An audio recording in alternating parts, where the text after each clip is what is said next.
শিক্ষার্থী বন্ধুরা, আপনাদের সবাইকে স্বাগত জানাচ্ছি রিয়াক্ট জিএস এর বাংলা কোর্সে। আজকে আমরা দেখব কিভাবে আমরা লাইভ সার্ভার থেকে ডেটা পুল করতে পারি।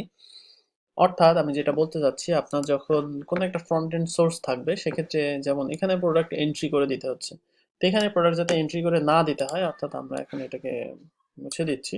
আমরা এই প্রোডাক্টটা নিয়ে আসবো কোনো একটা ফ্রন্ট এন্ড এপিআই থেকে। তো এপিআই থেকে নিয়ে আসতে হলে আমরা জাস্ট একটা একটা প্লেস হোল্ডার এপিআই ইউজ করব। তো এখানে একটা প্লেস হোল্ডার এপিআই ওয়েবসাইটে JS প্লেস হোল্ডার। তো JS প্লেস হোল্ডারে আপনি এখানে যেমন এটা যদি আমি চেষ্টা করে দেখি, সেক্ষেত্রে এখানে দেখেন যে এপিআই পাচ্ছি এবং আমরা এই এপিআইটাকে নিয়ে আসতে পারবো। আচ্ছা, কি কি নিয়ে আসতে পারবো? এখানে অনেক কিছু রয়েছে, আমরা জাস্ট টু ডুসটা একটু দেখি যে এটার মধ্যে কি আছে আসলে। ওই যে আমরা যেটা লিখেছি সেটাই মূলত এখানে আছে। এইখান থেকে আমরা ডেটাটা আমাদের ওইখানে নিয়ে যাব। তো সেটা নিয়ে যেতে হলে কি করতে হবে? আমাদের একটা npm প্যাকেজ, npm লাগবে। npm মানে হচ্ছে রিয়াক্ট প্যাকেজ ম্যানেজার দিয়ে আমাকে একটা প্যাকেজ ইনস্টল করতে হবে। তো npm মানে হচ্ছে নোড প্যাকেজ ম্যানেজার। তো এখন আমি টার্মিনালে ফেরত যাচ্ছি। অ্যাপটাকে আমরা স্টপ করার জন্য কন্ট্রোল সি। এখন আমরা এখানে লিখবো npm i বা ইনস্টল লিখতে পারেন। তো আমরা এখানে ইনস্টল করবো axi ও axios। তো এক্সিওসটা আমরা হচ্ছে ইনস্টল করব, আমরা হচ্ছে ডেটা পুল করার জন্য। তো রিয়েক্টে কিছু লাইফ সাইকেল মেথড পাওয়া যায়। এটা যখন আমাদের ইনস্টল হবে তখন আমরা, আচ্ছা এটা ইনস্টল হয়ে গেছে, আমরা এখন আবার এটাকে স্টার্ট করব npm স্টার্ট দিয়ে।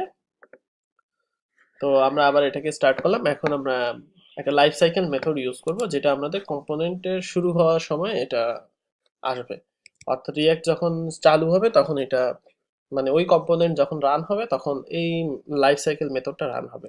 তো সেটার নাম হচ্ছে কম্পোনেন্ট ডিড মাউন্ট, অর্থাৎ কম্পোনেন্ট মাউন্ট করেছিল। তারপরে এখন আমরা এটাকে নিয়ে কাজ করব। তো কি করব আমরা এখানে? এক্সিওস। তো আমরা এক্সিওসটাকে যেহেতু ইউজ করতে চাচ্ছি, সেহেতু আমাদের এখানে অবশ্যই এক্সিওসকে ডিফাইন করতে হবে। Axios form Axios. আচ্ছা, এই এক্সিওসটা, আচ্ছা আমাদের এখানে বানান ভুল হয়েছে। এই এক্সিওসটা কোথায় থাকে এটা যদি আপনি দেখতে চান, প্যাকেজে যাবেন। প্যাকেজে গেলে আপনি এখানে দেখবেন যে আপনার যখন আপনি এটাকে ইনস্টল করেছেন তখন এটা চলে আসবে। আচ্ছা আমরা এখানে উম,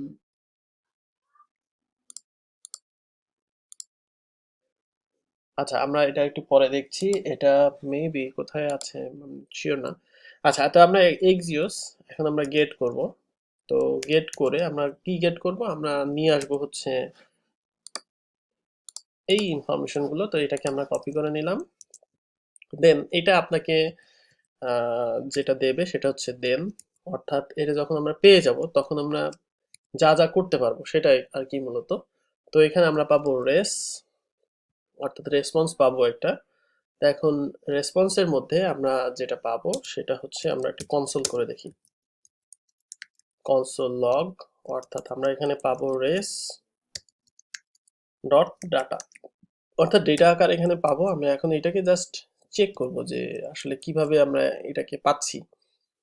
তো রেস ডট ডেটাকে আমরা এখন চেক করব। তাহলে আমরা এখন এখানে যাই, কনসোলে যাই। তো খেয়াল করেন এখানে 200টা চলে আসছে এবং প্রথমে ভাগ ভাগ আকারে আসছে। আচ্ছা সেটা সমস্যা না। তো এখন এখান থেকে কিন্তু আমরা ডেটা নিতে পারবো, অর্থাৎ আমরা যেভাবে ডেটাকে এখানে ফোর্স করেছিলাম, অর্থাৎ মানে map function, arrow function use করেছিলাম। তো এখন এইটাকে আমরা যেটা করব সেটা হচ্ছে রেস ডট ডেটা। এখন তো এই ডেটা চলে আসছে, এখন এটাকে আমরা কি করব? সেট স্টেট করে স্টেটে নিয়ে যেতে পারবো। তো প্রথমে আমরা এটাকে স্টেটে সেভ করি। তো এখন এখানে আমি যদি স্টেটে দিতে চাই, সেটা সিম্পলি লিখবো দিস ডট সেট স্টেট। এটা একটা ফাংশন। সো সেট স্টেটের মধ্যে এখন আমরা কোথায় দিতে যাচ্ছি? প্রোডাক্টস। প্রোডাক্টস এর মধ্যে এখন আমরা এখানে কি করতে চাচ্ছি? রেস ডট ডেটা থেকে ডেটাগুলো আসবে। তাহলে এখন আমরা এখানে যাই এবং তো এখানে গিয়ে এখন আমরা যদি এখানে ক্লিক করি, সেক্ষেত্রে আমার এই প্রোডাক্টসের যে ডেটা, অর্থাৎ শো প্রোডাক্টসে ক্লিক করলে আমাদের প্রোডাক্টের ডেটা আসবে। আচ্ছা এখানে এখন ডেটা আসছে না, কারণ হচ্ছে আমরা ওই অনুযায়ী ডেটা দেই না। আচ্ছা আমরা একটু রিঅ্যাক্টে যাই, অর্থাৎ আমাদের নাম আলাদা হবে এখানে। অর্থাৎ আমরা প্রোডাক্টসে যাই।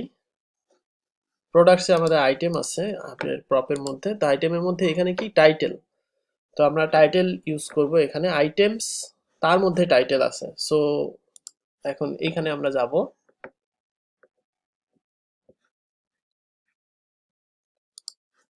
তো এইখানে আমরা প্রোডাক্টসের যে টাইটেল নেম ইউজ করেছি, আমরা টাইটেল ইউজ করব।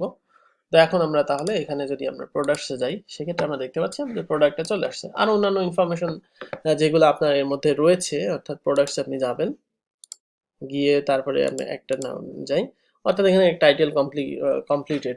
তো এখানে আপনি অন্যান্য যেই যেগুলো রয়েছে, যেমন ফটোস, আপনি যদি ইমেজ এসআরসি করে নিয়ে আসতে চান, এগুলো কিন্তু ইমেজ এসআরসি করে আসবে। যেমন এটা যদি আমি ইউজ করতে চাই এবং ইমেজ এসআরসি করে ডিসপ্লে করতে চাই, ইজিলি ডিসপ্লে করতে পারবো। আচ্ছা, আমি এটা একটু দেখাই দিই আপনাদের। ধরেন আপনি এটাকে নিয়ে আসতে যাচ্ছেন, সো আমরা এখানে দিলাম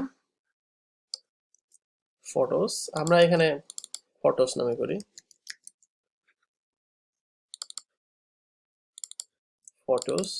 তো ফটোস নামে নিলাম। আর আচ্ছা, প্রোডাক্টের ওখানে থাকে, আমি প্রোডাক্টের ওখানে চেঞ্জ করছি। তো এখানে আমরা গিয়ে করবো যে প্রপস আইটেমস ম্যাপ যেটা রয়েছে, অর্থাৎ আচ্ছা, এখানে আমাদের অবশ্যই এটা দিয়ে দিতে হবে আইটেমস এর মধ্যে যাতে ফটোস গুলো ট্রান্সফার হয়। সো এখানে আইটেমস এখন থাকতে পারে, সমস্যা না। এখন আমরা এলআই এর মধ্যে এক একটা কি করবো, ইমেজ নিয়ে আসবো।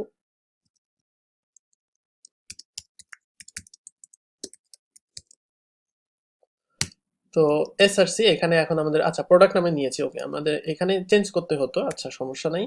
তাহলে আমাদের এখানে আইটেমস এর এক একটা ইমেজের যে থাম্বনেল ইউআরএল, সেটা কি আমরা এখন ইউজ করব। সো থাম্বনেল ইউআরএল, তো এখন এখানে আমাদের যেটা হবে সেটা হচ্ছে যে 200টা ইমেজ লোড হয়ে যাবে। আমি যদি এখন এখানে শো প্রোডাক্টসে যাই, সেক্ষেত্রে আমাদের দেখা যাবে 200টা ইমেজ, এই যে 200টা ইমেজ লোড হচ্ছে। এখন আপনি চাচ্ছেন না আসলে 200টা ইমেজ লোড হোক, সেক্ষেত্রে আপনার ব্রাউজারে দেখা যাচ্ছে হ্যাং হতে পারে বা লোড হতে দেরি হতে পারে। এখন আমি এটাকে রিফ্রেশ দিচ্ছি আরেকবার, লোড না হয়ে যায়। এখন আমি চাচ্ছি যে এইখানে লোড হোক হচ্ছে 10টা, সর্বশেষ 10টা। সেক্ষেত্রে এখানে একটা হোয়াট চিহ্ন এবং লিমিট ইকুয়াল 10 বা 20 বা যেটা আপনি দিতে চান সেটা দিলে, তখন আপনি যদি শো প্রোডাক্টস করেন সেক্ষেত্রে 10টা ইমেজ লোড হচ্ছে। মানে এটা একটা প্লেস হোল্ডার ইমেজ। এখন এখানে আপনি যেমন খুশি তেমন মার্কআপ চেঞ্জ করতে পারবেন, এবং আপনি যদি মনে করেন 10টা লোড হওয়ার পরে নেক্সট 10টার জন্য বাটন অ্যাড করতে চান, সেটা একটু অ্যাডভান্স হবে। তবে আমি একটু আইডিয়া দিয়ে দিই বেসিক। যখন এখানে আমি রেস পেয়ে যাব, অর্থাৎ এটা তো আমাদের রেস, মানে তখন এখানে যেটা করতে হবে, এই স্টেটে লোডেড নামে একটা অংশ নিতে হবে। যেমন ধরেন ফটোস লোডেড,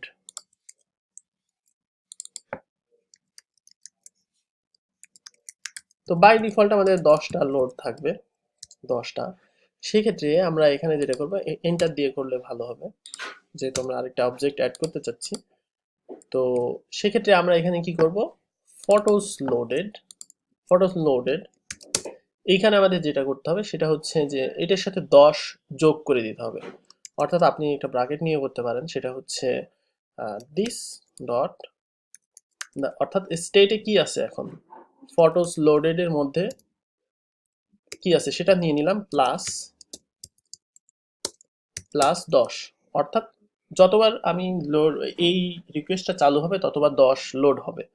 এবং পরবর্তীতে যদি আমি আবার ক্লিক করি, সেক্ষেত্রে 10 থেকে এখানে লোড হবে। সেক্ষেত্রে এখানে যেটা করতে হবে সেটা হচ্ছে যে এখান থেকে চেঞ্জ করতে হবে। আচ্ছা, এটা একটু অ্যাডভান্স হয়ে যায়, এটা আমি এটার জন্য আলাদা ক্লাস বানাবো, যে কিভাবে আপনি পেজিনেশন আকারে করতে পারেন। এটা এখন থাক, ওকে। তাহলে আমরা দেখলাম কিভাবে আমরা ডেটাগুলো সার্ভার থেকে অক্সিওসের মাধ্যমে নিয়ে আসতে পারি। অক্সিওসের মাধ্যমে শুধুমাত্র সার্ভার থেকে নিয়ে আসা যায় না, সার্ভারে আপনি সেন্ড রিকোয়েস্ট, পোস্ট রিকোয়েস্ট পাঠাতে পারেন, অর্থাৎ আপনি সার্ভারে চাইলে এটা আপডেটও করতে পারেন। তো জেএস1 প্লেস হোল্ডারে এখানে পোস্ট রিকোয়েস্টের ব্যাপারে কিছু আহ, ইয়ে দেওয়া আছে, সেখান থেকে আপনি করতে পারেন। যেমন এখানে পোস্ট রিকোয়েস্টে শুধুমাত্র পোস্টে আপনি মডিফাই করতে পারবেন। তো সেই ব্যাপারগুলো আমরা পরবর্তীতে দেখব। তো আজকে এই পর্যন্ত, সবাই ভালো থাকবেন, আল্লাহ হাফেজ।